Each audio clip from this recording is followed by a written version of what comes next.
बिस्मिल्लाहिर्रहमानिर्रहीम। अस्सलाम वालेकुम दोस्तों, मैं हूं Usman Ali. Welcome to my channel. और आज की वीडियो के अंदर हम बात करेंगे कि एफआईआर फर्स्ट इंफॉर्मेशन रिपोर्ट और कंप्लेन, इन दोनों के अंदर क्या डिफरेंस है। जो कि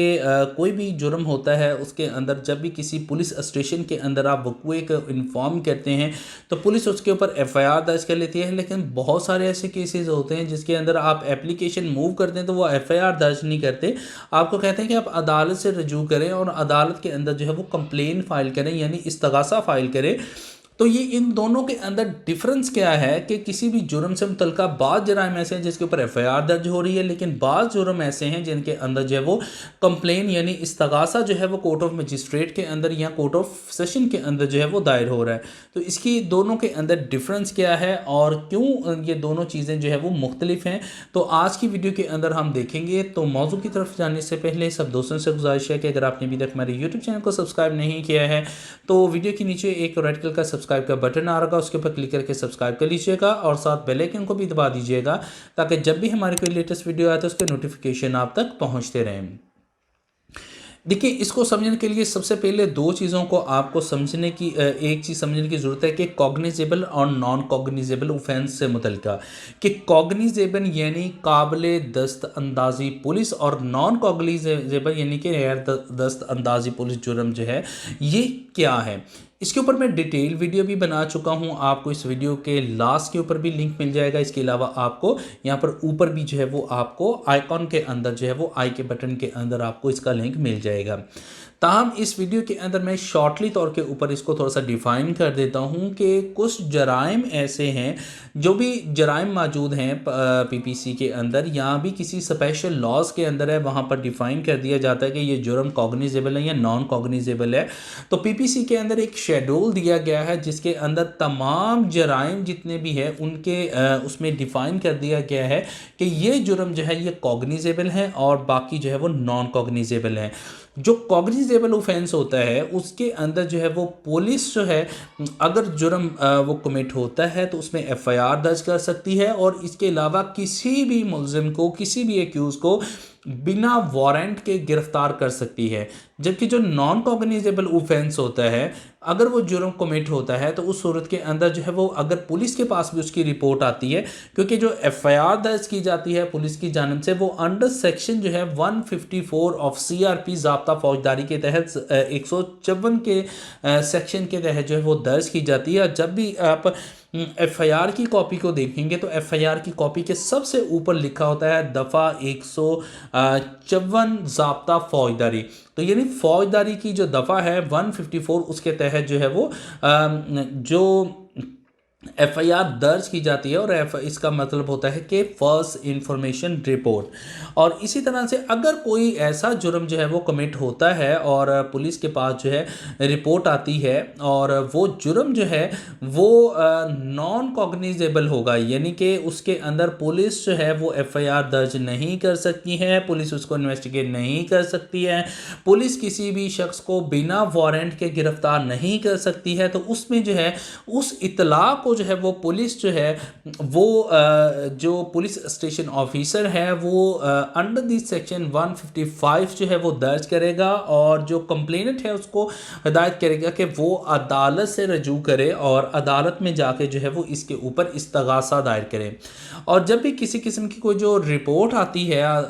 कोई किसी भी अकरन से मुतल्लिका, अगर तो पुलिस के पास आती है और पुलिस में वो कॉग्निजेबल ऑफेंस हो, काबिल दस्त अंदाजी पुलिस वो जुर्म हो, तो उस सूरत के अंदर वो एफआईआर दर्ज कर ली जाती है। लेकिन जहाँ पर जो है कहीं पर भी इस तरह से लगता है कि जुर्म जो है वो कमिट हुआ है लेकिन वो नॉन कॉग्निजेबल है, तो उसमें फिर आपको अदालत से रजू करना पड़ता है। और अदालत में अगर कोई भी जुर्म हुआ है और वो कॉग्निजेबल है तो वो रिटन भी हो सकता है और वो ऑरल भी हो सकता है। अगर वो ऑरल है तो उस सूरत के अंदर जो स्टेशन ऑफिसर है जो भी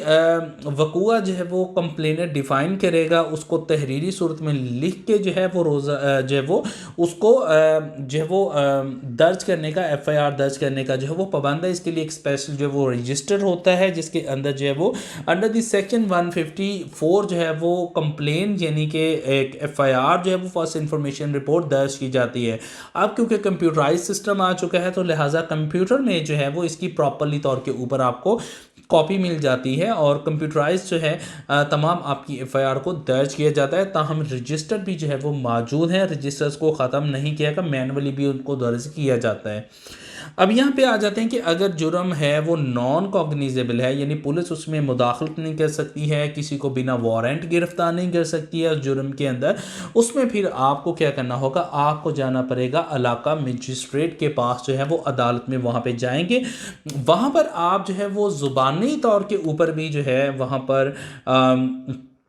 जाके अपनी जो है अपनी जो भी स्टेटमेंट है वहाँ पर उनको डिफ़ाइन कर सकते हैं। जो भी आपके साथ वक़ुआ हुआ है आप तहरीरी सूरत के अंदर भी जो है वहाँ पर जाके अपनी शिकायत जो है, अपनी जो कंप्लेन है, वहाँ पर जो इस्तगासा है उसको अदालत के अंदर दायर कर सकते हैं। अमूमी तौर के ऊपर ज़ाहिर बात है इनमें जब भी अदालत के अंदर आपने मैटर को फ़ाइल करना है तो आम जितने भी लोग हैं उनको प्रोसीजर का पता नहीं होता है या अकरंस को लिखने का, तो लिहाजा वकील को एंगेज किया जाता है और इसमें तहरीरी सूरत के अंदर इस्तगासा लिख के जो है वो कोर्ट ऑफ मजिस्ट्रेट में दायर कर दिया जाता है। और इसके अंदर जो है फौरी तौर के ऊपर जो एग्जामिन किया जाता है, जब भी इस्तगासा अदालत के अंदर दायर किया जाता है वो ऑन ओथ होता है और उसी वक्त जो है वो बाकी जो विटनेसेस हैं उनकी स्टेटमेंट्स को भी जो है वो रिकॉर्ड कर लिया जाता है। जबकि आपकी जो आप एफआईआर दर्ज करवाते हैं उसके अंदर आपको आपकी जितनी भी जो स्टेटमेंट होती हैं, जो अकरेंस आपने डिफ़ाइन किया होता है वो ऑन ओथ नहीं होता है।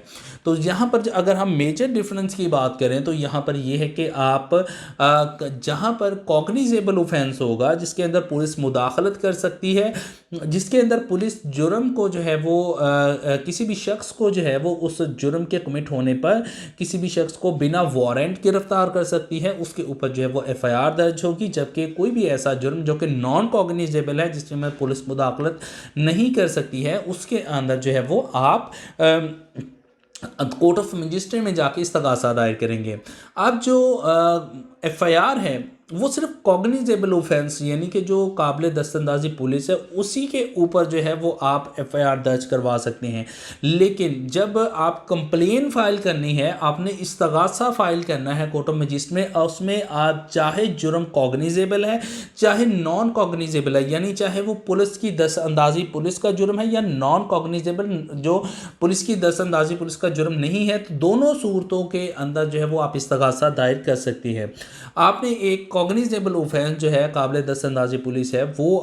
कमिट हुआ है, for example attempt to murder है, किसी शख्स ने जो है किसी को कत्ल करने की कोशिश की गई है। अब ये जुर्म जो है वो काबिल दस्तंदाजी पुलिस है और इसके ऊपर एफआईआर दर्ज होती है। आपने एफआईआर दर्ज की, पुलिस ने जो है वो नाकस जो है वो उसके अंदर तफ्तीश की और उसमें मुल्जिम को जो है वो बेगुनाह करार दिया और एक अखराज रिपोर्ट बना दी कि इस मुकदमे को जो है वो खारिज कर दिया जाए, और इलाका मजिस्ट्रेट जो है उसने जो है वो पुलिस की जो रिपोर्ट है उससे एग्री करते हुए उस मुकदमे की जो वो अखराज रिपोर्ट है उसको एक्सेप्ट कर लिया। अब आपके पास जो है वो इसके ऊपर राइट मौजूद है कि अगर पुलिस ने जो है वो गलत तफ्तीश की है और उसमें जो है वो अखराज रिपोर्ट बना दी है जिससे जो है वो